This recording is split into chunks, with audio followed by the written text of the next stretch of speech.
ஆண்டவரே, என்னுடைய பணத்தை எல்லாம் உமக்கு அர்ப்பணிக்கிறேன். என் சம்பாத்தியத்தின் மூலமாக நான் இன்னும் அநேக ஊழியர்களை ஆதரிக்கிறேன். ஆனால் தயவு செய்து என்னை மாத்திரம் பிரசங்கியாக அழைக்க வேண்டாம் என்று ஜெபத்தில் மன்றாடினார். ஆனால் தேவன் கூறிய பதில் என்ன தெரியுமா? உன் பணம் எனக்கு ஒன்றும் வேண்டாம், நீதான் எனக்கு வேண்டும் என்றார். பின் ஒரு வழியாக தன்னை தேவ பணிக்கு அர்ப்பணித்தார் பக்தர் சிங்.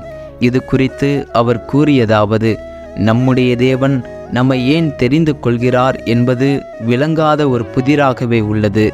அவருக்கு நம்மீது உரிமை இருப்பதால் அப்படி செய்கிறார்.